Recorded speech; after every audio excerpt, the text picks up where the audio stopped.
'cause Gavaskar, the real master, just like a wall. We couldn't know Gavaskar at all, not at all. You know the West Indies couldn't know Gavaskar at all. What? There we go. Well, that's kind of the perfect way to start because that was a fuck up of the highest order. But welcome to the No Walls Cricket Podcast. Here's a Mughal era painting of a Pakistani fielder. It's a perfect way to start this. To resume It's our an podcast absolutely perfect way to start this. As you can see, since our last podcast, I lost the bet. I now have a mustache. after. Let's just the detail for everyone. What was the bet? DK not making, Jesus, was it that long ago? DK making the squad for the 2022 World T20. It's been over a year. Yep. Yeah. Anyway, right. Welcome back to No Balls Cricket. I'm Siddhant Pradhan. I am the club cricketer. Season actually started last week, well, yesterday. And I didn't play, but we lost. Congratulations. We clearly the team lost because you didn't play. That's what happened. This is Aditya Devavrat, the respected journalist who's not even a journalist anymore. So I don't know why we have either of the names, respected or journalist. He's neither of those things. Listen. When we gave you the club cricketer nickname, you weren't even a club cricketer. So, well, I'm still a club cricketer, aren't I? you came back to it. So maybe I can come back to journalist. The point is, these are historic. Okay, fine. Historic hang on. titles. Yeah, but in the midst of all of that, I went to became university cricketer, then came back to being club cricketer. So, if so But we never changed your title, right? It's not like when you were a university cricketer, we were saying university cricketer. We just called you a club cricketer anyway. That's So okay. clearly, accuracy has never been the point. Just like with Pakistani fielding, we don't care about the actual accuracy. We just care about pretending to make an effort. I swear to God, on commentary earlier today. Okay, let's just do the quick roundup and then I'll move on to what happened. Here's the roundup. The World Cup has kicked off. We're about 5 games, sort of halfway through the tournament at this exact moment, or halfway through the group stages anyway. And there have been a few very bizarre results, right? Also, I was at the game on Saturday at the Wankhede. That's a whole different experience. We'll get to that in a minute. But most importantly, this is what's happened so far. India, 5 out of 5. New Zealand, 4 out of 5. Australia, South Africa, 3 out of 5. Out of those 2 losses, one of them was... Hang on, that's all right. No, South that's Africa not haven't right. lost, right? They did. They lost to the Netherlands. That's the only one. They're 3. Sorry, they're 3 out of 4. Yeah. 3 out of 4, and then everybody else follows. So it's a bit of a mad scramble at the moment. Afghanistan now have 2 wins over test playing nations. They've beaten England and they've beaten Pakistan tonight.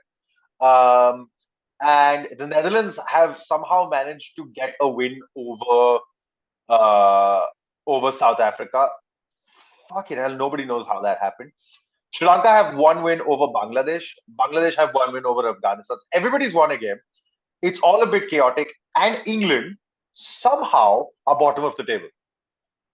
Yep. So that is the absurdity of it.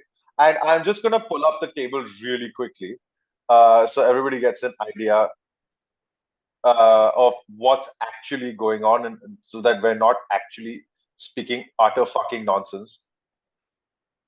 Yeah, it's more like we know everyone else has an idea of what's going on. It's like, hey, we just need to show you that we actually also know what's going on. Yeah, so let's just show you what's actually going on. Here's the table.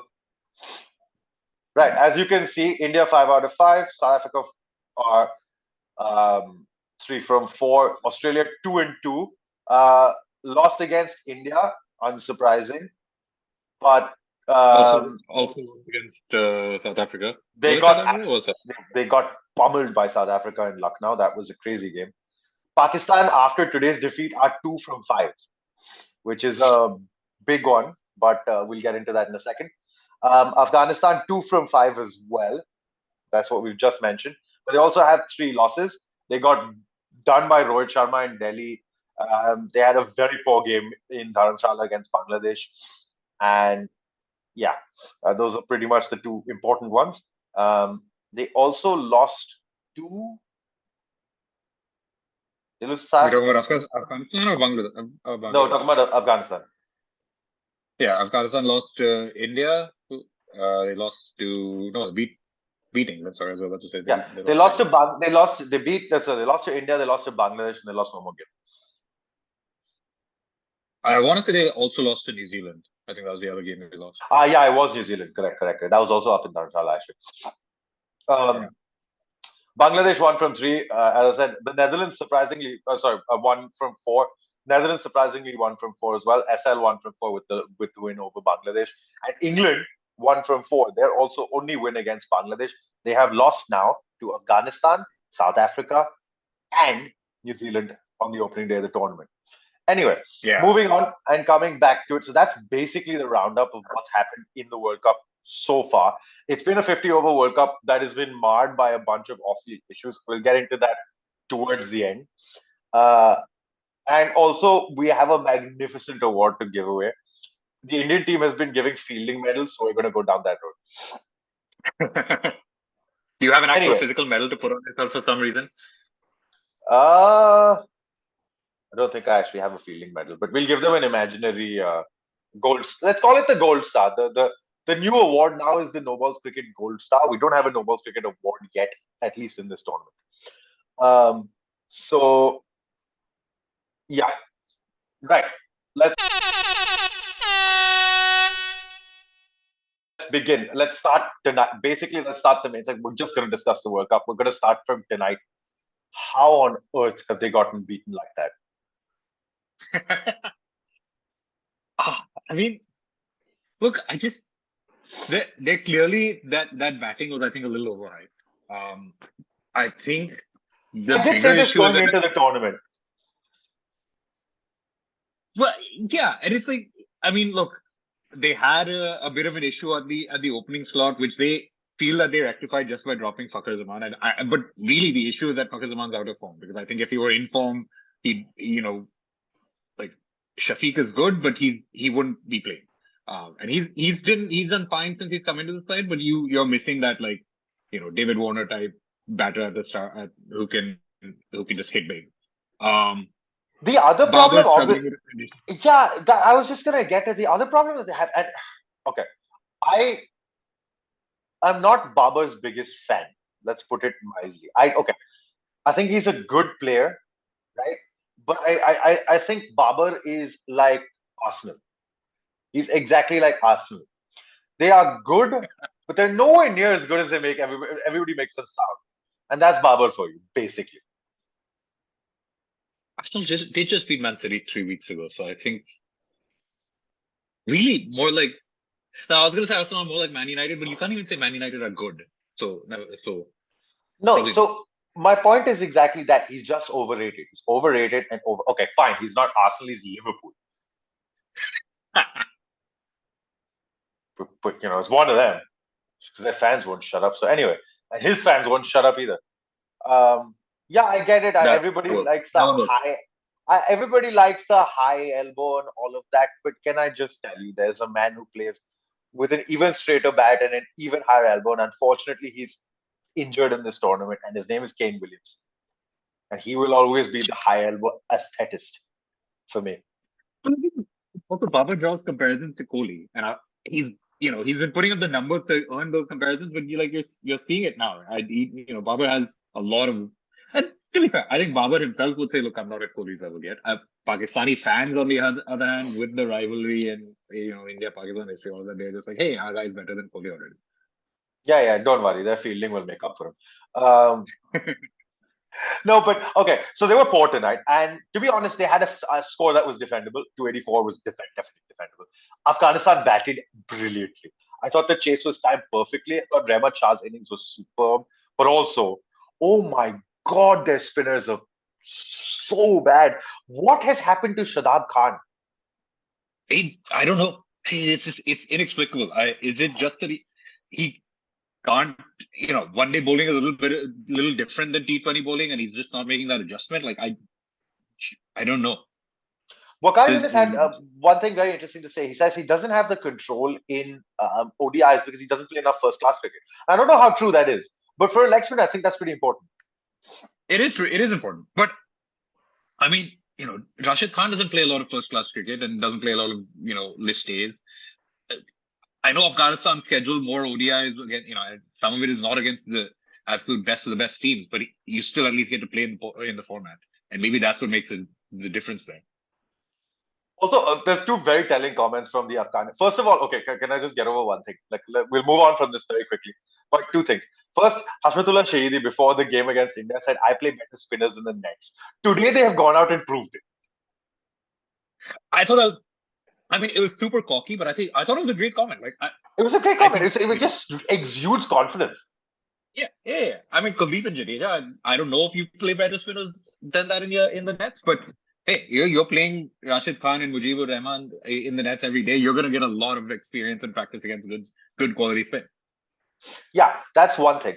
Two, and this is the most hilarious part of this entire thing. I watched the post-match interviews, and Shahidi's English was about 10 leagues better than Babar's. Okay? Yeah, hang on. Let me finish. Because this is a whole circuitously different point. Okay? Now, there's going to be a lot of people that are saying, okay, maybe they should conduct the interviews in the language that they're most comfortable in, blah, blah, blah. I get it. I understand that. But here's my point. My point is very simple. Shahidi's got a decent command of English. And obviously, he's learned that playing leagues around the world, which Babar has also done. Correct? Now, here's the thing. There was a comment a few years ago from Mahela Jayawardene about Mustafizur Rahman, and it was on that stupid Mumbai Indians documentary. The Fizz refused to learn English, and they couldn't communicate with him as easily because I think Malinga was the bowling coach at that point, and it was just difficult to try and explain to him certain nuances. This is where I feel the Afghan team, and a lot of them speak very good English from what I've seen today. They've picked up things. I don't think the Pakistanis, because they haven't put that effort in, have picked up things from those global leagues. Maybe I'm reading too much into it, possibly, but there's a point. You know what? I think that's a big. Listen, I think judging on command of English is anyway like this. I mean, it's not really something to judge on, and I think that's a big stretch. I kind of get the point you're trying to make here, but I think it's a big stretch. But I think you don't listen when you're in global leagues with big support staff, someone or the other will find a way to communicate what needs to be communicated. So I don't think Babar's lack of command on English has hindered his development when he goes out to play in other countries. I think I highly doubt that's the case. Okay, maybe not. Fair enough. I'm just maybe I'm reading too much into it. But anyway, those are two things. So moving on from that, which win was better? Do you think the win against England was better or this one? I think so. In both cases, it's their first win against the country, right? It's their first win against England, first win against Pakistan. I think obviously there's a lot of spice to the Pakistan rivalry because they play Pakistan a lot more often. I think in terms of the big picture importance of the result, this is a really bad England team, surprisingly bad. But you're a team at that point in time that hasn't won. Afghanistan's only World Cup win before that had been a one-wicket win against Scotland in 2015. They lost every other game in 2015. They lost every single game in 2019. And then they come up against the defending champions. We'll get to the defending champions part in a bit. In a second, yeah. Some stuff me too. But I was at the game the other night. Yeah, but you come up against the defending champions and you beat them thoroughly. It's not even a close. No, it wasn't even a close game. No. Yeah. And on a flat pitch where you thought they hadn't gotten enough. Yeah, and England has been struggling to chase, and which is shocking in itself. But yeah, I still think that's a bigger win in the general big picture. How do you assess it in cricket? I think the Pakistan win probably matters more to them again because of the history. Of course. The number of times and the spike in the rivalry, all of that. Yeah, and Ibrahim Zadran's comment was telling actually to put the rivalry into context, where he said this is for all of the Afghans in Pakistan that are being sent back to Afghanistan.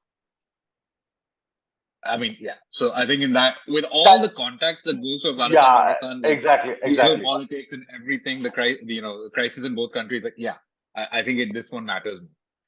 Yeah, definitely. So they've had a pretty decent start to the tournament, all said and done. I thought they were poor against Bangladesh, but you know what? Everybody has a bit of rust. That was the first game. That was their first game of the tournament as well. Yeah. They got their tactics spot on today, though, four spinners. Anyway, moving on. The team that they beat earlier, England, defending champions, and they've been nothing short of disastrous so far. The only win came against Bangladesh in Dharamshala. They were poor in the opening game of the tournament against New Zealand. They played Sam Curran. They played Chris Wokes. Both of them got absolutely plastered. Jared Kibber actually said that it's rare for all three of their quicks to be so poor all at the same time. And honestly, I think Reece Topley has been good. It's going to be shocking, or it's going to be tough for them because he's going to miss the rest of the tournament. But yeah, they clearly haven't settled with their bowling attack. They brought David Willey in after he sat out the first two games. It's just they haven't figured out a combination. Yeah. And yeah, I mean, like Sam Curran, coming off being player of the tournament and man of the match in the final at the last T20 World Cup, and he's not really settling in this one. And I think we're kind of touching on what's really the issue here is that I think a lot of people, there's been the trend, I think, in analysis over the years, like, oh, ODIs are becoming more like T20s. So T20, like there's in terms of if you're a good T20 player, you're going to be a good ODI player now because it's just treat ODIs as an extended T20. And I think that's been a philosophy for a lot of setups. And it's just not, it's proving to not be true. It's not true. That's the whole point I'm trying to get at. And I was watching them actually the other day because I was at the Wankhede on Saturday to watch them play South Africa. And they made two fatal mistakes. Now, it's very early season to even have a cricket tournament. Our season has started yesterday, right? The World Cup has started 2 weeks ago. Now, I'm not even lying. This is true. No, I get it. The heat is oppressive. And I mean oppressive. It's today as well was 36 degrees, 89% humidity. It is oppressive. You do not want to go outside. And then Josh Butler, in his infinite wisdom, says, yeah, we'll have a bowl. And I got my eyebrows raised right there. Yeah. Everybody struggled that day. Klaassen and Marco Jansen played. I mean, that little period. I got to the game fairly late to see what was happening. I was watching on telly before that. But I got to the game fairly late. And that sort of hour and 20-minute period where the two of them batted together, just because I think South Africa were 230 odd for 3, and then they lost a couple of wickets. And then suddenly you're like, oh, this is the last recognized pair. And we were all thinking they're going to get 350 or 370. They're not getting 400 wicket falls. They're not even going to get that. And then they still managed to get almost 400. Yeah. I mean, I was chatting with you during the game, and I was like, when Markram got out, or I can't remember who got out first, but when they lost the 5th wicket, I'm like, oh man, they're going to struggle to get to 320. That was when David Miller got out. Yeah. And I was like, yeah, 320 is not enough on this pitch. As it so happened, it probably may have been because England were cooked. But England's bowlers just. I say England were cooked. They were already cooked because England bowlers just disintegrated in the final half of that inning. They did, and England's batting was even more shocking because I thought, you're this famed England side with their whatever intent. They've used the word intent, and to be fair to them, the last time they played a World Cup, they went out and proved it, and they stuck to their guns, and it won them the tournament, or whatever, won them the tournament. I'm not getting into that anymore. But what I saw the other night was outside of Johnny Bairstow, who tried to smack one into the East End and got caught on the boundary. Everybody else sort of just faffed around, poked around, and then got out. And I mean, the way that's been true of England all tournament. Like all this talk about attacking cricket, they're not getting out playing attacking shots. They're not getting out out in the deep, mistiming an attacking shot or something. They're just getting they're just not playing good shots, and they're muddled, I think. No, and I think what summed it up more than anything was the way Joe Root got out. Because it was a clear plan. Jansen was bowling from the end we were sitting at. And you could see the plan, clear. Like, he was going to swing the ball into the pads. The ball had started to nip around because it had cooled down by then. Ball had started to nip around a little bit. It's not much in the heat. But the clear plan, they had uh, a leg slip and 2 men out on the boundary, and you knew they were going to bowl that line, and they did, and he just slips around the corner straight to the block. And and it's bad batting when you can see what's going to come to you and you don't adjust it. Yeah, exactly. And I just thought that's just bizarre, and it sort of disintegrated till then. And the only reason they even got to whatever 170 or something was because Mark Wood decided to become Mark Brentman for a few for like half an hour. I mean, yeah, they were in danger of having the worst ever ODI loss. I think they needed to get to 84, and at one point that looked like it wasn't going to happen. I left the ground. They were 80 for 6 when I left. Yeah, as it so happened, it's England's worst ever ODI loss. This whole thing. Quite frankly, I think they're getting a lot of what they deserve, and I don't mean just out of like a hate and like off-field stuff or whatever. It's just like, firstly, Joe Root pointed out, I think, ahead of their next match, like this is a team that hasn't that they haven't played ODI cricket in a while. They haven't played List A cricket. Like they're and like the county List A tournament isn't great, but it's like at least it's giving you format somewhat close to a format experience. Most of these guys have not been playing List A cricket. They've either been playing Tests or T20s, and that's clearly been the emphasis over the last few years. Especially with they won the T20 World Cup. They won the moral Ashes and almost won the actual Ashes. Whatever. ODI is clearly the priority. Manchester's. I love the fact that the irony of them not winning the Ashes was what stopped them. The Manchester raid. Anyway. But a very last point on England is Josh Butler coming in at the beginning of the tournament saying, "I don't want anyone to call us the defending champions. I want us to be called the attacking champions. I want us to attack this tournament." It's not happening. It was I think that line on its own deserves all the losses that England get this tournament. And it's also they're not even backing that. It's a dumb statement, but they can't even back it. So, we're talking about mindsets and how Shahidis was confident, maybe barring on cocky. This is just stupid. Yeah. So, I mean, even the game we're talking about, I remember reading during the chase, it's like after 12 overs, South Africa was 70 for 1, England was 70 for 6. Okay, you got the runs. Good job. Yeah, good job, but trust me, most of those were through edges. Anyway, I'm done shitting on England. So anyway, moving on from that, let's talk about. So there was one game that everybody is in love with, and that was the Netherlands beating South Africa. We'll get to both those teams. The Netherlands, I don't think are going to pull off another upset. I think that's their one moment in the sun. Yeah, but they've had their chances. Even the Pakistan game, they had Pakistan 6 down firstly, like I think 5 down for less than 100, and then even when they got, Pakistan got a good 6-wicket partnership, but even then they were six down for under 200. Netherlands could have been chasing a lot less.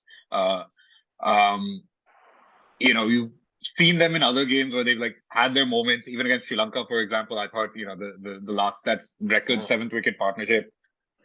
They're showing they're having their moments, and then obviously they had the big one of actually pulling off the win against South Africa. But I think they'll give people a tough game.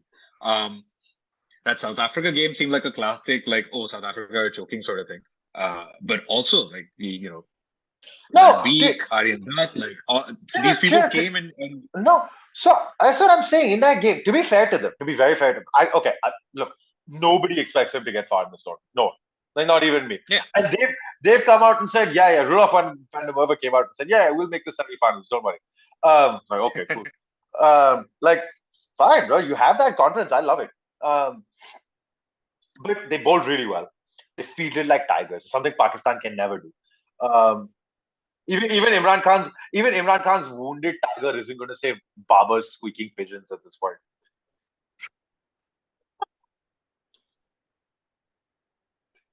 And that was pretty much it, really. Look, they're going to give as good as they get. They're not a great side. We know that, but they're not going to you're not getting an easy win out of them, and that's the important thing, I think. Yeah. Right. Swiftly moving on. Hey, What do we talk about? here's a big question. Here's a big question. Can they beat England or not? They've done it before in ICC events, so don't count your Yeah. chickens. You never know. England have another bad day. They don't come out. They don't come out. Obviously, Topley's gone home, and Bryden Cast is coming for them. And as Joe Root has said, Bryden Cast reminds me of a modern day Liam Plunkett. Okay, great. Now you're just talking out your ass. Liam Plunkett is who they're missing, probably, by the way, in this tournament. That middle over. More than anyone. And I had it. I put up a tweet on Twitter the other day that said England went from. I'm just gonna pull it up actually, just so everybody gets an idea. It was quite. I think for me, it's quite telling of what England have done since. Excuse me. No, yeah, they've gone from a Rolls Royce. Is Archer meant to be the Ferrari? No, Archer's the Rolls Royce. Wood's the Ferrari. Oh. Okay. So Rolls Royce, Archer, Ferrari, Wood, Range Rover, Liam Plunkett. To a Reliant Robin, an auto rickshaw, while watching their Ferrari crash into a divider. You make up your mind who the Reliant Robin and who the auto rickshaw is. You know, my biggest worry with England right now is if they lose this badly. Look, the last time they lost really badly at a World Cup, it led to a lot of change that was good. Like that 2015 when they crashed out, didn't even make the quarters because they after losing to Bangladesh, and they like revolutionized the setup. Ian Morgan came in. Clearly, they won the 2019 World Cup. Yeah. By hitting more boundaries, which was part of the revolution. So hey, the revolution worked, even if we debate the result. You see what they've done now, like in the post time with this whole idea of like, okay, we need to save Test cricket. So Baz has come in, Stokes has come in. We're gonna give it some gimmicky name, and like we're gonna attack Test match cricket the way we play T20 cricket or whatever. They're gonna do this again. Like everyone's talking, and it's even better, right? Everyone was always talking about the death of Test cricket. These guys think, oh, hey, we're saving Test cricket with the way we play. Now everyone's talking about the death of ODI cricket. The same goddamn fuckers are gonna get the same goddamn fucking savior complex. And someone out there, it's probably not gonna be Baz and Stokes because Stokes can only probably play Test at this point. Someone's gonna come out there. Maybe Baz does 2 formats of coaching. He finds, I don't know, maybe they make Harry Brook the next one-day captain.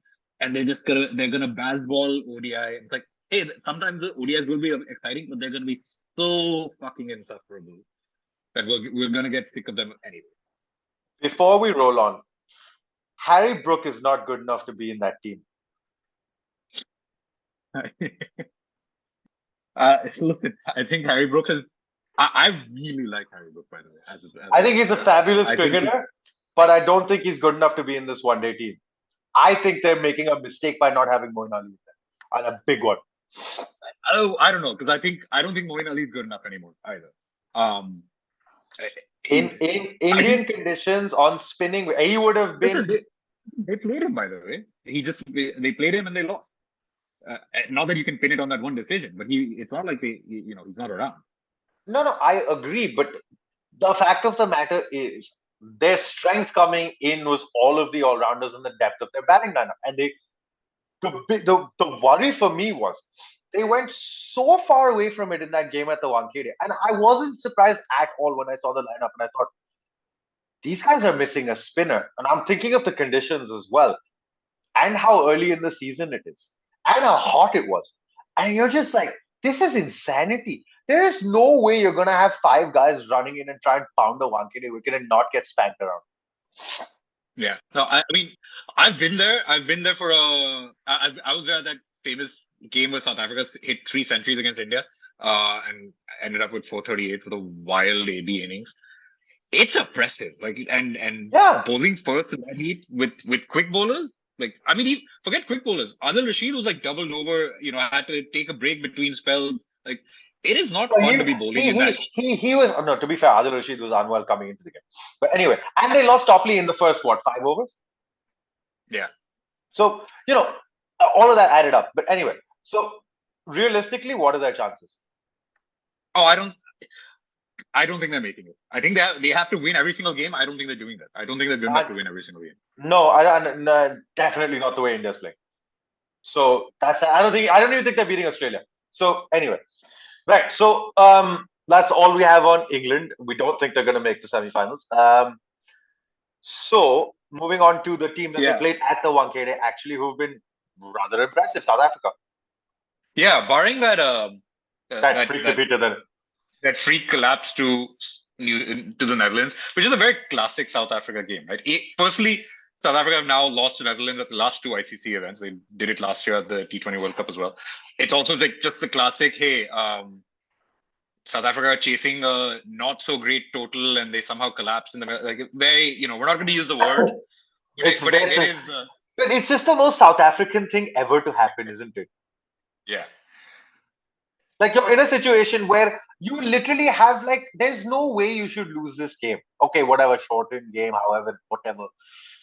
And it just, oh man, unbelievable. Anyway, but they've been very, very impressive. I thought they were great against Sri Lanka in Delhi when they hit 400. That was some incredible hitting. That was an amazing game actually to watch because it was just everyone just went hammer and tongs on. For some bizarre reason, they've dug up the Delhi pitch and made it actually good. I think the bizarre reason is that they wanted to make an actually good pitch. Fair enough. It's really sad that now Delhi has a good pitch and Dharamshala has a terrible outfield. Dharamshala is probably one of the best places to play cricket these days, and Delhi's never absolutely. Delhi's never been one of them. But yeah, so South Africa were great in that game against Sri Lanka, barring the Netherlands game, which again, I'm so far considering this a misnomer. But having said that, they've batted first 3 times and won all of those games. They batted second once and they lost. And I think it's it's funny because I think England are also probably better off batting first, and instead they prefer chasing when they haven't won a chase in a long time. South Africa, I mean, you look at the batting lineup and probably no there's no total that they can't chase.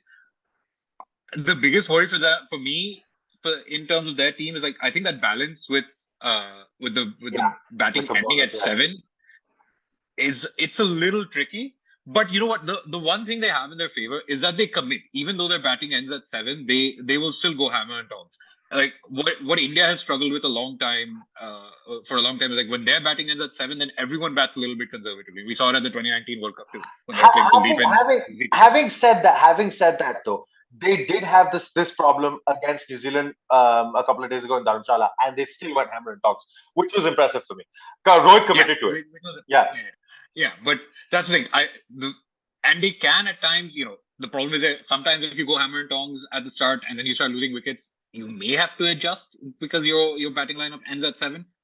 But at the same time, Marco Jansen is capable, as we saw at Wankhede, of hitting some great shots and playing. It was actually his first ODI 50. But look, they've backed him to do that role, and the way Hardik Pandya is for India, yeah. I actually think he's a better. Okay, I think Pandya's probably the better batsman out of the two, but Jansen's definitely the better bowler. I think Hardik's probably all around the better ODI player right now, but Jansen's a much better bowler. Yeah, definitely. But so they've got pretty sorted because I think Ngidi and Jansen opening the bowling has worked. Rabada is a beast in the middle overs, and you can see that because he's just picking up wickets every time he comes on board. And okay, other than maybe that Netherlands game where they got everything just a little bit lopsided, but when they've got it right, they've really got it right. They have possibly the world's best number 5 in the underclass. I mean, wow, he's in some form as well at the moment. And they're pretty settled. I mean, Hendricks coming in for Bavuma, who's been in good form, slots in and just sort of effortlessly strokes 89. That was amazing. I mean, Hendricks is a really good player, and I think even at the there have been times where he's on the fringe of the starting 11 in limited overs formats, and obviously balance and Bavuma being captain, like these are things that have sort of stopped him from having a longer run in the side in terms of because he plays the same position as Bavuma. But yeah, it's a good backup to have. Yeah, absolutely. And well, it's going to be interesting going forward because they now have to play the 3 best teams in the tournament. Well, they beat Australia. I thought the Australian performance was by far the best. By far, because it was a tricky wicket. They got to 300 and then they just bowled them out the game.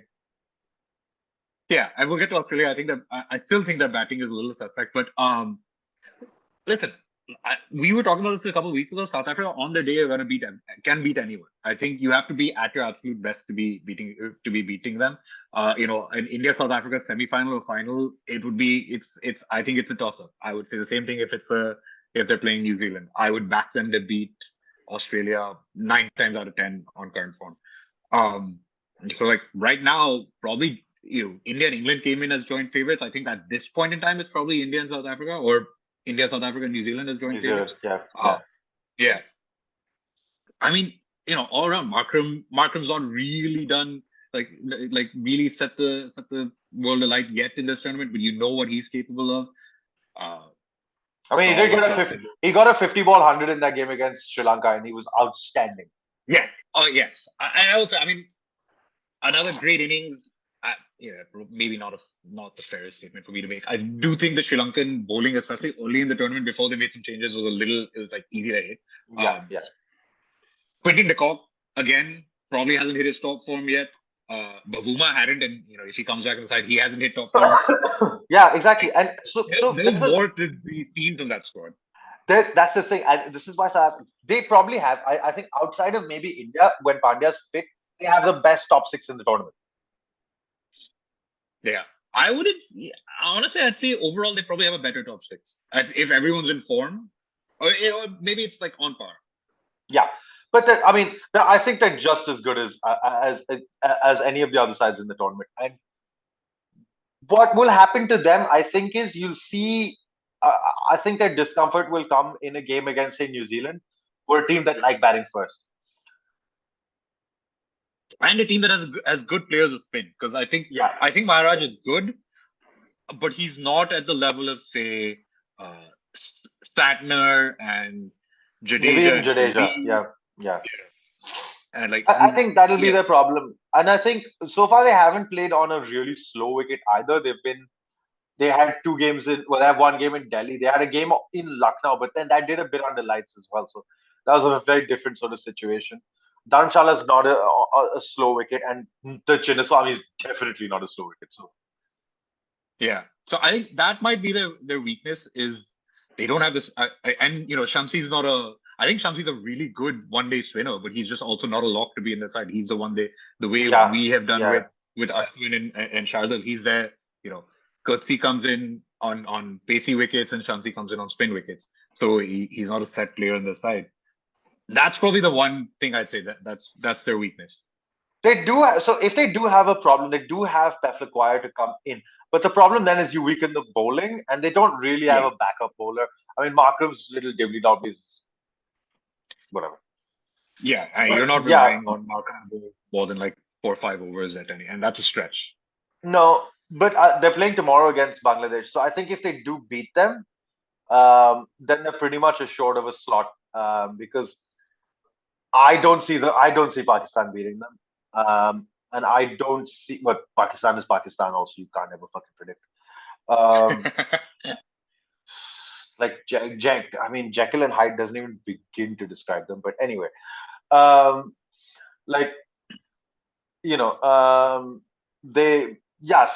I think they need 2 more games. I think if you get 5, I think you're through pretty much. Yeah, and they should get them. I mean, they should beat Bangladesh tomorrow. That's at the Wankhede. I don't think Bangladesh are going to compete in the Mumbai Heat on a quick wicket. I don't think that's going to be. I don't think it's going to be difficult. But let's see how it goes. Moving on, we'll move on quickly to Bangladesh because I don't think they really have a shot in this tournament. So far, they've been pretty poor. Let's be quite honest. Barring that win against Afghanistan, where Shakib basically ran through the Afghan middle order, and that was it.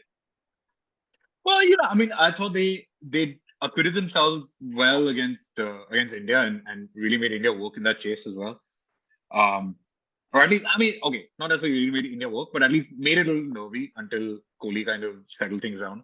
And that was without Shakib, which makes a big difference. But yeah, I think Shakib raises both the floor and the ceiling of that side so much, and him being not at top form or injured and missing games makes a big difference to them. But at the same time, though, I think they at least have some really good finds. I thought Mohammad Hassan's been really good for them. I think it's surprised me as to how good he is. Yeah. And I think the batting actually, honestly, has probably held up better than I expected it to be. Like I always thought the bowling was good enough, or at least good enough to compete and not, challenge other sides. But the batting has actually been a lot better than I thought it would be. No, I thought they've got pretty. I mean, I think they've done okay with the batting. Obviously, they had a big blowout against England, but when you're chasing 340 or something, it's not going to be easy. So, which is fine. Yeah. That's going to happen. That's going to happen to a team every now and then. So that's not unusual. But again, I just don't think it's been a great find for them. I think he played against India was great. Yeah, and the other crucial player for them is Miraz, who's been quite outstanding so far, actually, with both bat and ball. Yeah, and if you get them on a slow pitch, they're always going to be a danger with the quality of spin that they have. Yeah, absolutely. And but again, it'll come down to the quick pitch. Obviously, not playing Taskin Ahmed is a bit surprising, but I guess they wanted to go for more control. May have worked, may not. Really hard to tell. You know what? As much as here's my problem with Bangladeshi cricket for I don't know how many fucking years. Okay, it's as simple as this. Now, I didn't expect Afghanistan to win 2 games against England and Pakistan, right? But I always expect them to compete. With Bangladesh, I never expect them to compete, and I'm always pleasantly surprised when they do. It's like, oh, look, they decided to play today. I don't know. I mean, I think they've been, against New Zealand, for example, they were about 20-25 runs short, but they did all right. England obviously was, especially when you're chasing 365. Yeah, that's always going to be tough. But I don't think, again, I think this is a team that if everything clicks on its day, they will give people a run for their money. I wouldn't back them against any of the teams they have left to face. South Africa, obviously you never know what happens on the day. Netherlands have been good, but Bangladesh should beat Netherlands. Bangladesh can beat Pakistan and can beat Sri Lanka in what is the biggest rivalry in world cricket right now. As we've seen, any upsets are eminently possible in this tournament. So yeah, I'm not putting it past the Netherlands to beat Bangladesh. Just by the way. But I'm also not putting it past Pakistan to lose to Bangladesh. That's also true. I'm also not putting it past South Africa to lose to Bangladesh. I mean, that could also happen tomorrow. Who knows? I hope I'm not putting the Mickey on them. But anyway, let's see how they go. But I don't think Bangladesh are going to qualify. I don't just. My thing with Bangladesh. I don't mind. I just with Afghanistan. My issue is I think Afghanistan actually have a higher ceiling than Bangladesh, especially in this tournament. I don't see. I mean, we're saying this in hindsight, having seen the 2 games against England and then against Pakistan. I think coming into the tournament, I would not have said that. I would have said, yeah, Bangladesh are definitely a better side than Afghanistan. If you had to give me one of them, pick which one's going to do better, I would have said Bangladesh. I would have still said Afghanistan. Anyway, quickly moving on. You just hate the Bangladesh cricket team, so there's a difference there. No, I think they're okay. Let me now add another parallel here. They are okay, fine. So if Babar Azam is Liverpool, right? These guys are Chelsea. No, because they've never had the kind of money Chelsea had. So that analogy falls flat. Okay, fine. Maybe they're not Chelsea. And they're Liverpool as well. They're just I don't rate them. You know what's the big opposite there, by the way? We're talking about some Pakistani players being overrated. I think Shakib Al Hasan is one of the most underrated cricketers we've had in the last 10-15 years. If he played for any team other than Bangladesh, we'd be talking about one of the greatest all-rounders across formats of all time. 1 minute. Hold your horses. Maybe he wouldn't have been as good in a more competitive system. But anyway, let's not get into that argument. Moving on swiftly, casting Bangladesh aside. No. I'm taking a stand on defending Shakib here. We had this conversation, and you were like, oh, is he better than Jadeja and Test? And is he better than Jadeja away from home? And then I actually looked it up, and he actually is better than Jadeja. He has a better average and a better bowling average and batting average than Jadeja away from home. And in places like England and South Africa and New Zealand, he doesn't have the same home average because Jadeja is great on Indian pitches, and you might want to make the argument that Indian pitches are actually more friendly to Jadeja than Bangladesh pitches are to Shakib at this point. Uh, about the same, but okay. That's test. Last ODI World Cup, there were three batters that hit 600 runs. Two were Warner. Yeah. Okay, we see what Third this was is. Shakib. Nobody wants to hear about Shakib. I'm just saying, give him his credit as an all-time great because he genuinely is one. Okay, again, I'll say this His greatness has provided one of the best cricket tweets I've ever seen, and I can't remember the exact wording, and I think the tweet has been taken down since, so I can't pull it up. But basically, some Indian cricket fans said, and the guy's Bengali, so I think this comes with a little bit of credence here, that if Shakib had been born 50 kilometers to the west, we wouldn't know who Saurav Ganguly is. That may be true, but anyway, we'll leave it at that. So, right, we're down to the last three. There's two big teams and New Zealand. Why are you doing New Zealand like that? I mean, we're talking about the finalists from the losing finalists from the last two World Cups, last two ODI World Cups. You know what makes New Zealand such a difficult team? They're simply the most. They are the most adaptable team. You can put out a New Zealand team in any set of conditions, and they will be good, and they will compete with you, and they will make your life miserable. They will chase the ball like crazy. Someone put out a tweet yesterday that said, to sum up this game, also it shows you how much better India were. New Zealand batted really well. Daryl Mitchell made an extremely brilliant 100. They fielded like absolute tigers, and India still had enough in the tank to let Kohli piss around trying to get his 100. Yeah, I saw this tweet. And this is, honestly, that match probably shouldn't have been as close. We were talking about fielding earlier in Pakistan. India dropped some dollies. Kuldeep had his first, they absolutely smashed Kuldeep in that game. Listen, we were talking about this a couple of weeks ago. You weren't sure about Santner and Rachin Ravindra, and Santner's been one of the best limited over spinners for a while now. He's done, and he's showing it again in this tournament. Even yesterday, the India couldn't get him away, and it's probably the biggest reason that the chase was as tense as it was. Rachin Ravindra has been the surprise of the tournament for a lot of people. His batting, especially, I think he's come in for Kane Williamson and has made sure that they don't actually miss Kane, which is something.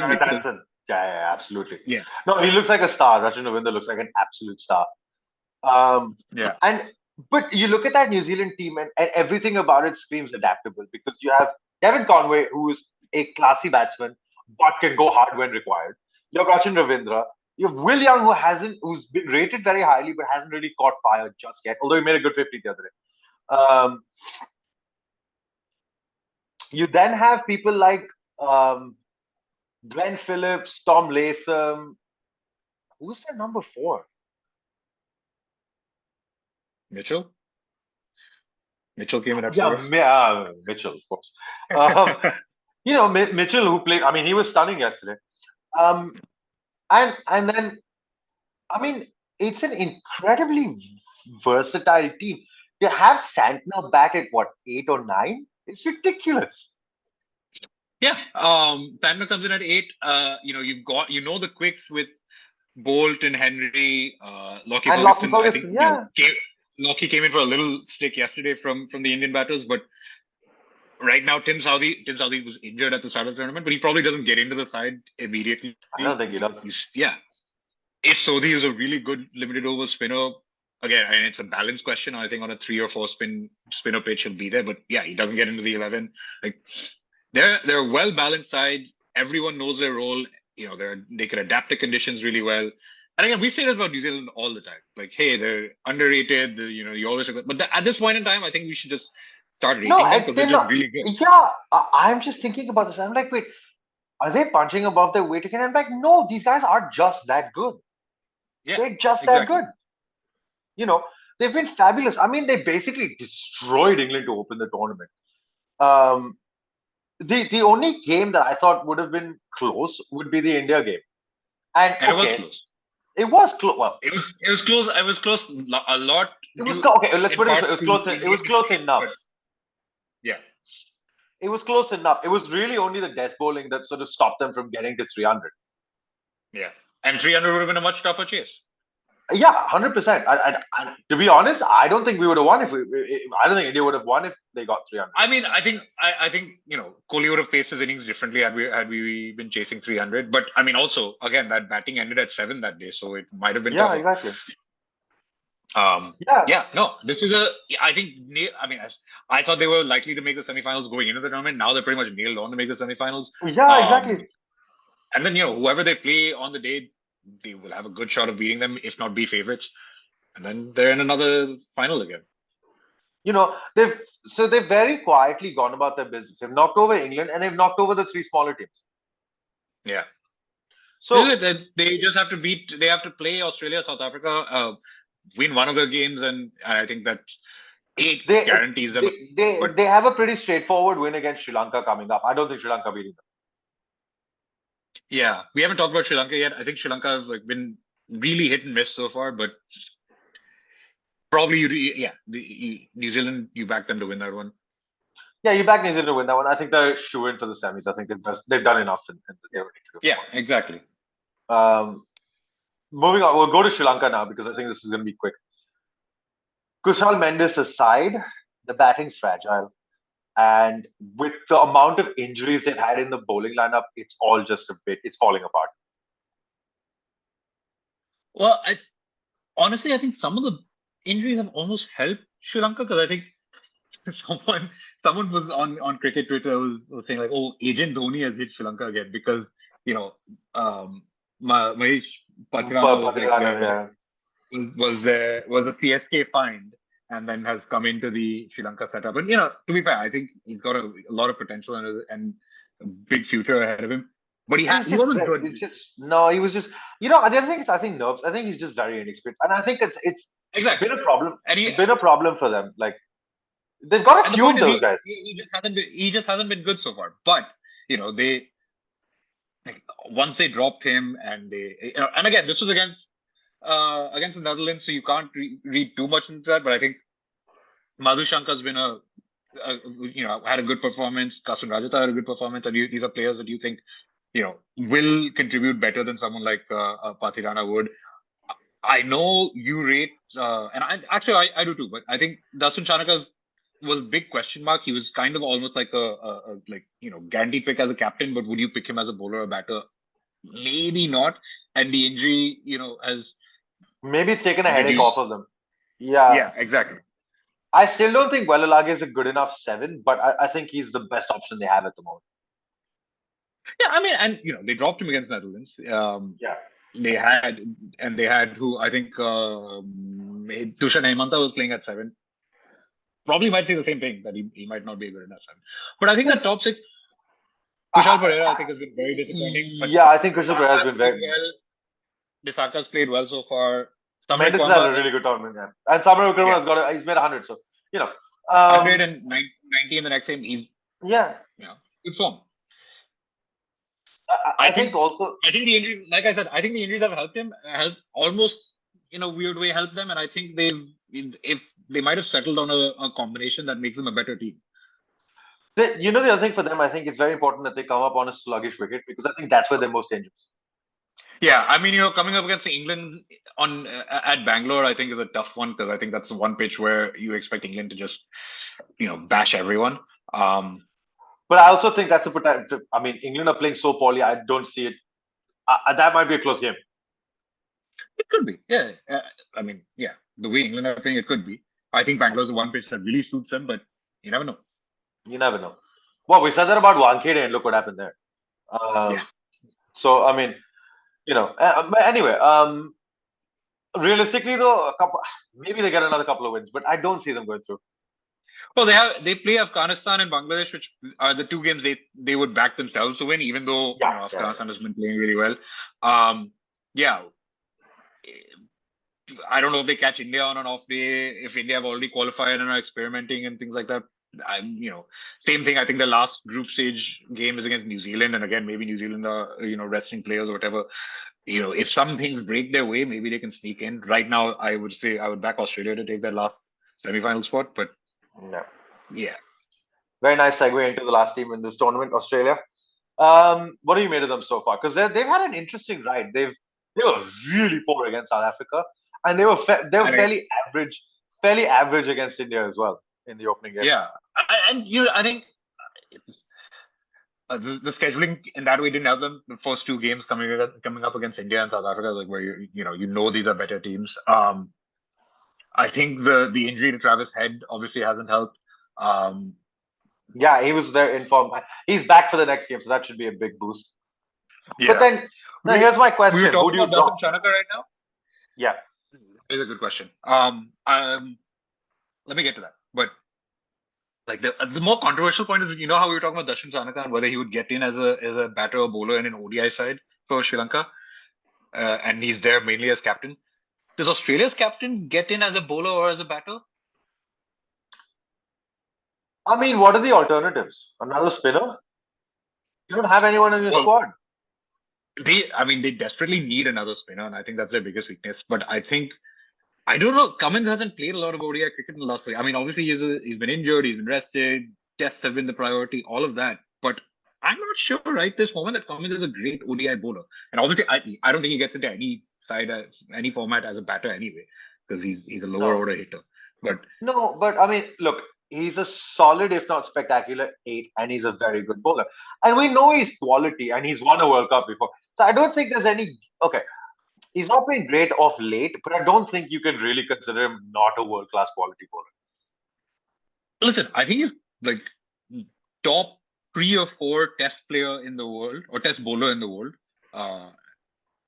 I think his ODI form and record isn't great, and he's because he's captain, you can't drop him. But if he weren't captain, I think they probably might have considered dropping him earlier in this tournament.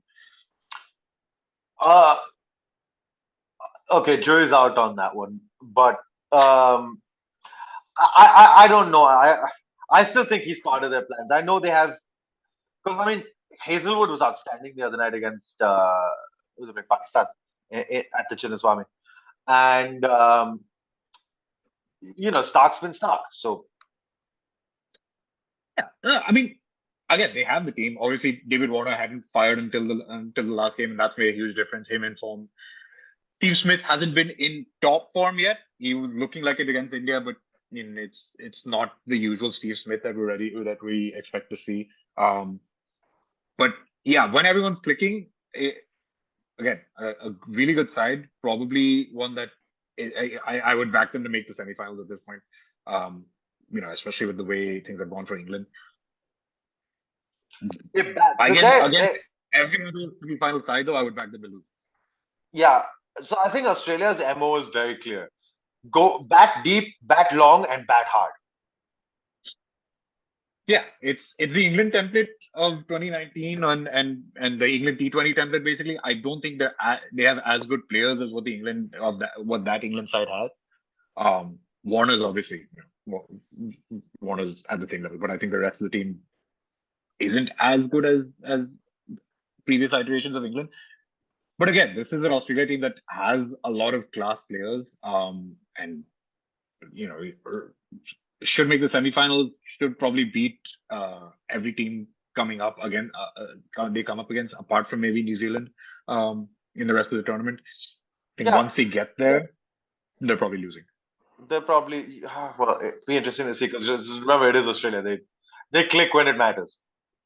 This is true, and if we're looking at it right now, the most likely scenario is at this point is India being the top seed and Australia being the 4th seed. India-Australia semi-final, like, you never know. We have some bad memories of that one. India-Australia semi-final, if it isn't India-Australia semi-final, is at Wankhede Stadium. The 14th of November. Mark the date. That should be fun. But, okay, one last question. And we know they've got the selection wrong. We know they needed another spinner. They haven't gone for it. Zampa's found some form, so that's helped them quite a bit. I mean, Zappa's being in form is good. Maxwell's, I think, genuinely a good limited over. He's a good limited over bowler, actually. Yeah. Yeah. So I mean, he's proven over the years that he can do the job. The big question now is, Head walks straight back into this team very easily. Who is the guy that misses out? Is it Steve Smith or is it Marnus Labuschagne? I don't think Smith drops. I mean, like,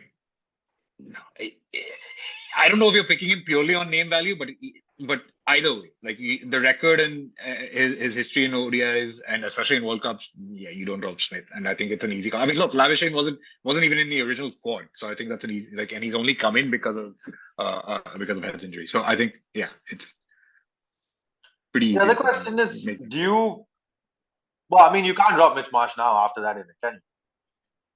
No, definitely not. Yeah. The other question is, does Head the only open? question is I was gonna say, where does Head bat? Do you drop Marsh down the order, or do you leave? Or you put Head down the order? Maybe they don't back. Maybe Stoinis isn't an automatic pick, and that's who goes out. But yeah, maybe he goes out. But then again, that's so weird because where do you bat? Okay, look, you can't bat. Then what do? You push Marsh down the order. Or Head plays in the middle order, and you drop Josh English a bit down the order. Yeah, you have like Head at 5, Maxwell at 4. So Alex Carey's form has sort of dropped off. He had that. They dropped him. They brought Josh English in for him, so they know. Yeah.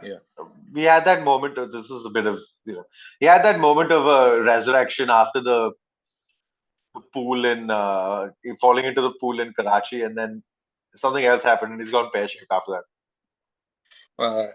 I think the English want to say that since he ran Bairstow out. Since he ran Bairstow out, that's the one.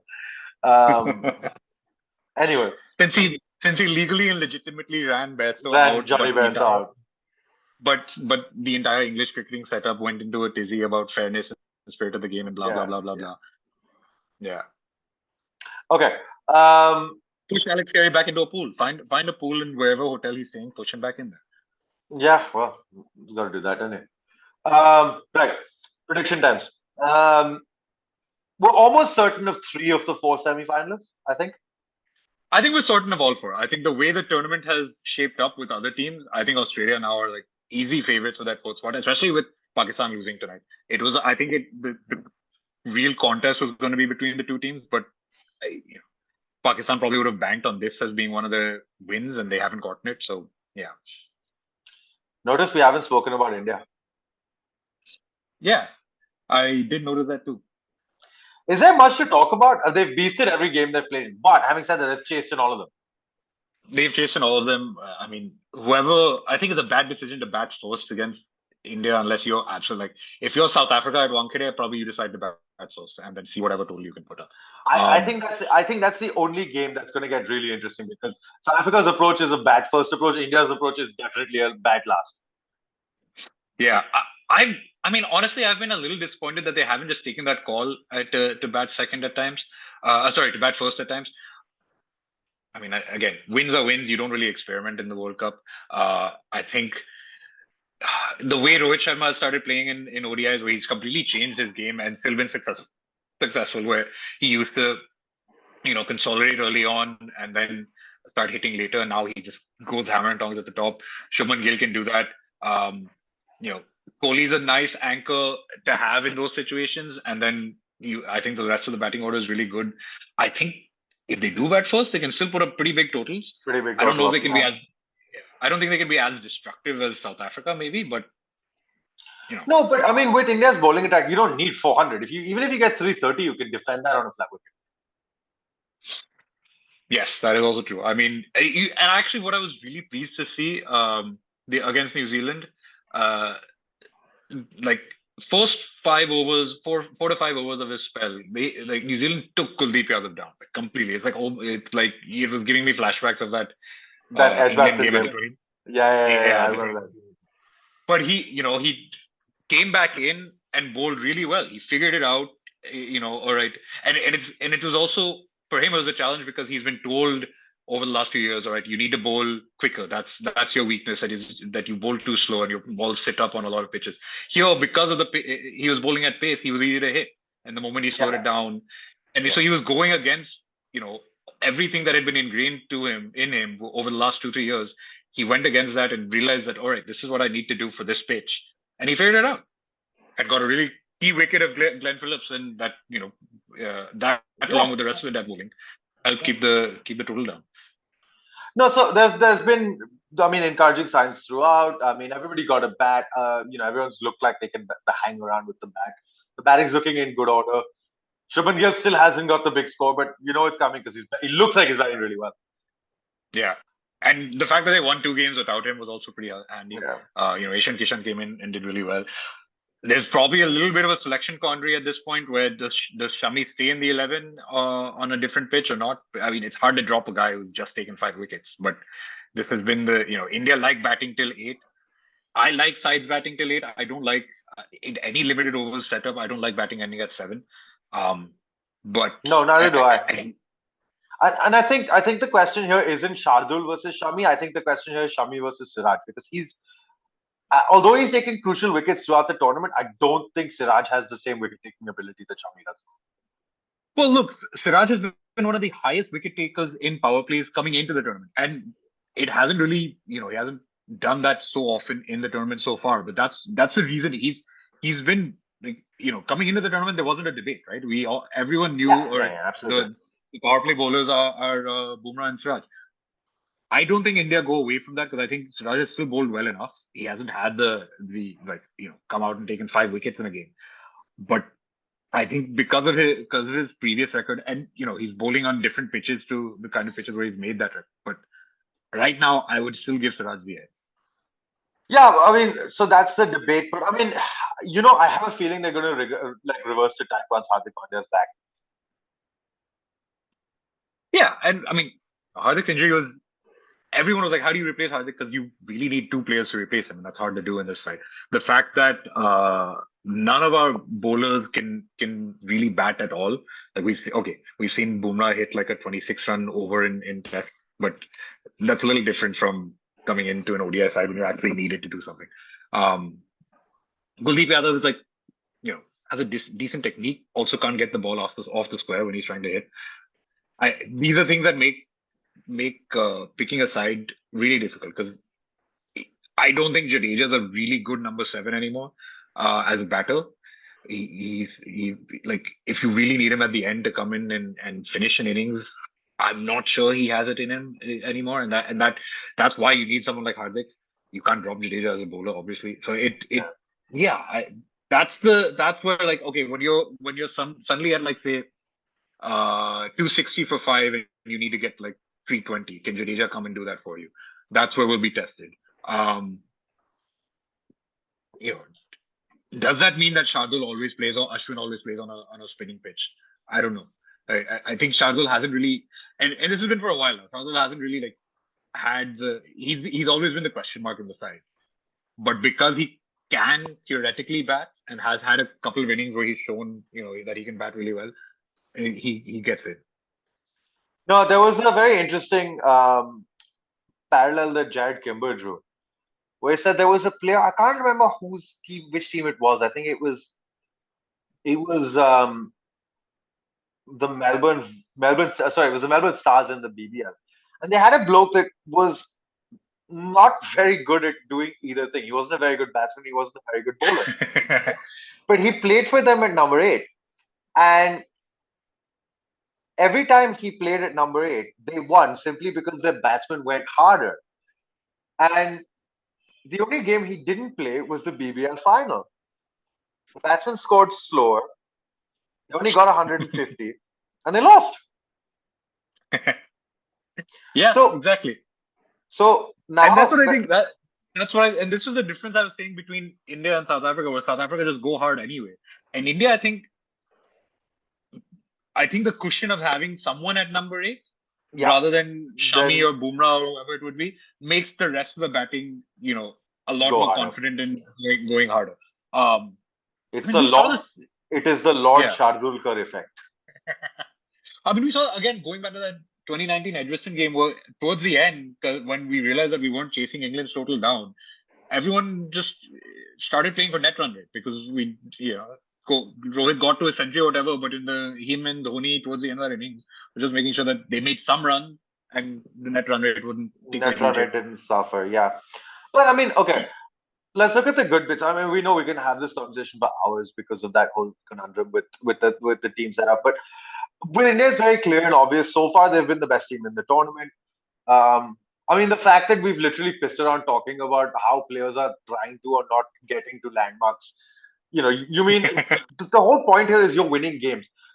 Kohli would have got to his landmark anyway. You'd have still won the game. That whole net run rate thing isn't going to matter if it's whatever point. And the net run rate is pretty good. Also, net run rate Yeah. right at this point is a moot point because South Africa beat England so handily that no one's Yeah, exactly. catching. No, nobody's catching them. So net run rate's a moot point. Our bowling has looked nigh on invincible at times. I mean, we basically eviscerated Pakistan. Yeah. And No, I no mean we did the same to to Australia. Australia as well. But I thought I think the Pakistan game was a better example of it because I think that pitch was far less helpful than the one in Chennai. Yeah, no, that's true. And Yeah. and Bumrah pulled out a couple of magic deliveries. Worldies, man. Absolute worldies. What a bowler. But yeah, I mean, and even the game against Bangladesh on a flat wicket in Pune, he was the difference. He was literally the difference between them getting 300 and ending up with whatever it was, 265 or 270.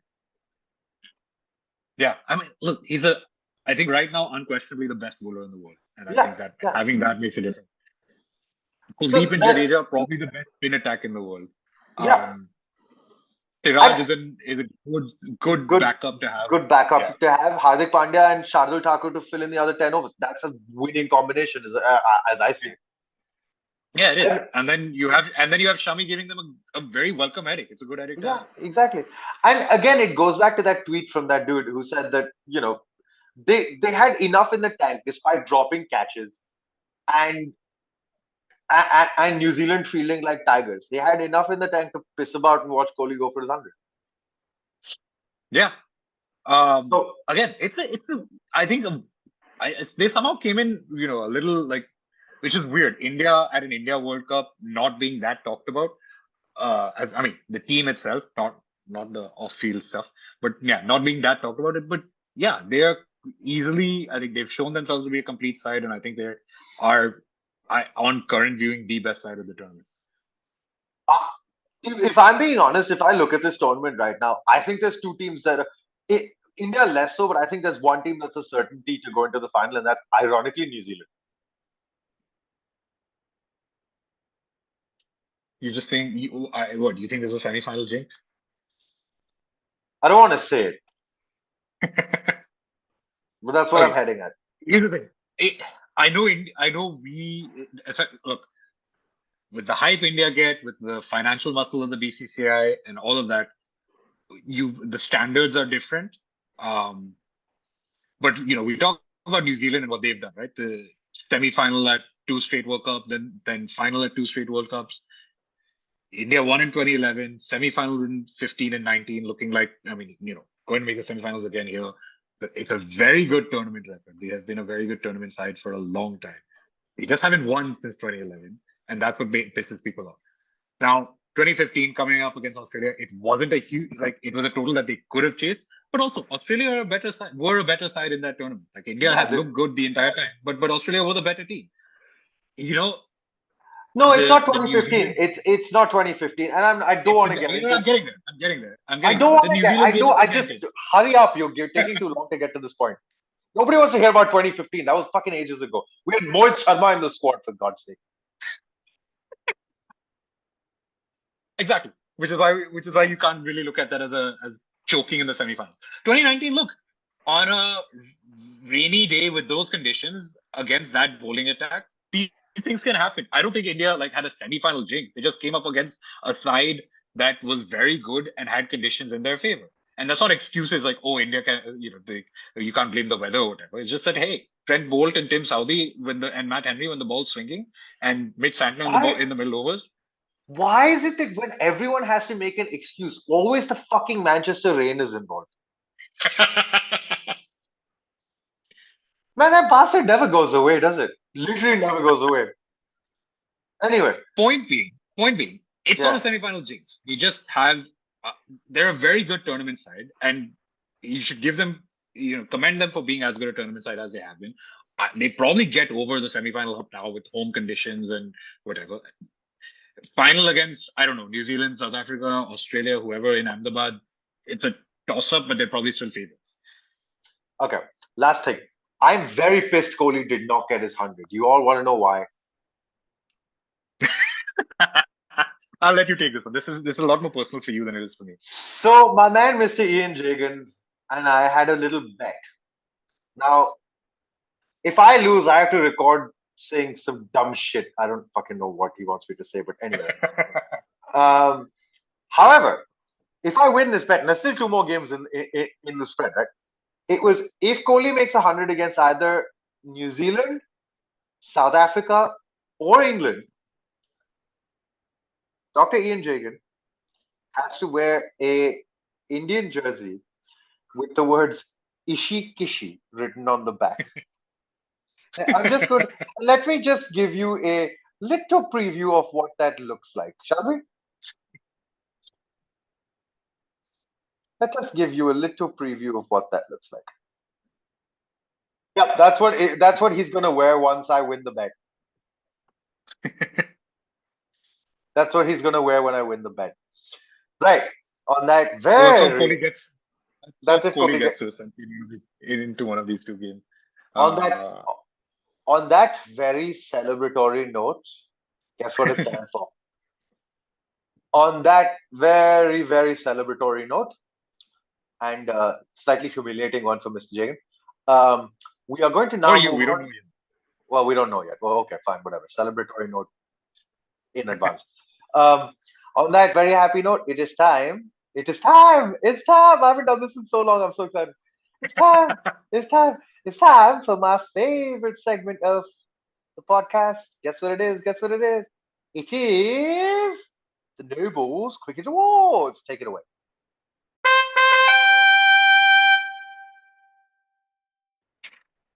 So we're going to talk about the fielding medals first. Of course, because we don't have a Nobles Award, so we have to talk about the honorary Fielding Gold Fielding Star medal. Award. And it got, so it was very funny because it got highlighted during the India New Zealand game. That first wicket that fell, Shreyas Iyer took a very good catch, and then started doing this as an award, and all the background got given. I mean, most of us had known this by this point. Apparently, there's a Mumbai Indians thing that Rohit Sharma has brought into the Indian side, where like every match someone gets a fielding medal for like being the best fielder in the side. And so, on India have been doing this social media thing where every time someone gets that medal, it becomes a social media post. And clearly the teams are the players are enjoying it. It's supposed to be lifting standards, all of that. There was an image of Jadeja doing this for the previous match, and then Shreyas Iyer did this. And then, of course, after that, Jadeja, who's the best fielder in the world, and has previously asked for this fielding medal to be given to him, drops an absolute dolly when Sachin Ravindra's on track. And Ravindra goes on to make 70 or 80 or whatever it is. Who else dropped some easy catches that day?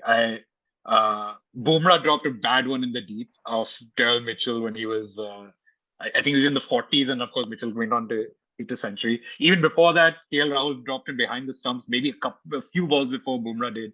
So after all this talk about the medals lifting up our standards, we had our worst fielding game ever. Ever. I mean, like that was a shocking fucking fielding game, but it is nowhere near as shocking as the team that's going to win the Gold Star.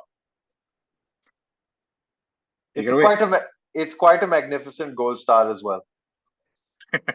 The team that is going to win the Gold Star for their fielding is Pakistan. I mean, oh my God. I mean, do you remember that meme from the last World Cup where that guy was just like standing there, hands on hips, pose?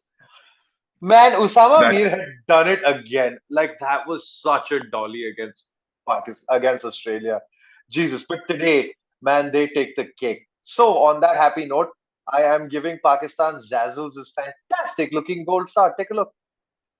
Great job. It's Great really funny, by the fucking way. job. During the during the Australia-Pakistan game, someone on Twitter just said, like maybe 10 minutes before, it's like Osama Mir looks very nervous in the field. Just watch out, he's going to drop the first catch that comes to him. And 10 minutes later, he drops an He dropped absolute an dolly. absolute dolly. Oh my And then, god. and then, of course, David Warner goes on to hit the highest score of the tournament. That's why our favorite meme from earlier has come up. The one where the Mughal painting of Pakistani fielding. Genius. Absolute genius. It's like I Huh. have never laughed so hard at. Well, I mean, I laughed as hard last time, but I saw a tweet today which was like, okay, Pakistan have been so bad. You may as well bring back Lord Malik and King Malik and Lord Sarfraz, because you really can't do any worse at this point, can you? And I'm just like, you know what? I'd gladly welcome Damade Hind back. You're sure Malik probably could be a good player on this side right now? I would not put it past him to walk in at 50 or whatever he is. I know he's. Actually, I've never known what Shoaib Malik's age is. For all we know, he's still 30. For all we know, he's already 70. Um, Don't worry, he's immortally 28, like Shahid Afridi. Anyway, but I would back him to come into the side right now and play well. play well. Anyway, um, so Pakistan win the gold star. We also have a little lifetime achievement award because unfortunate, really sad for Indian cricket actually. Bishan Bedi has passed away today. Absolute legend.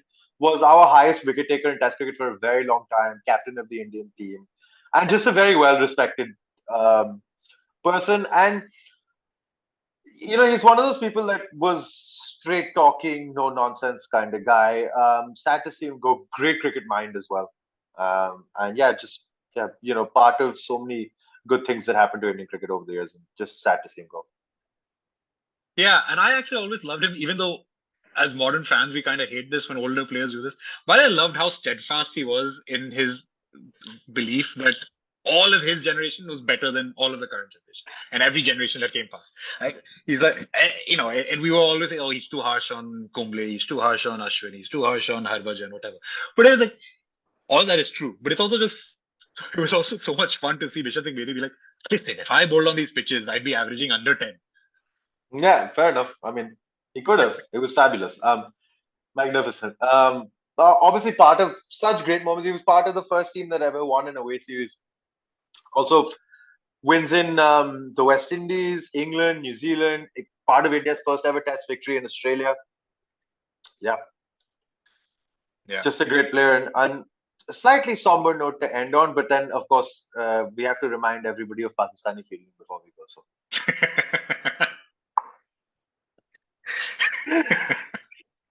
That's our thought today, guys. Thanks for watching. In trouble without a doubt, it was Gavaskar, the real master, just like a wall. We couldn't know Gavaskar at all, not at all. The West Indies couldn't know Gavaskar at all.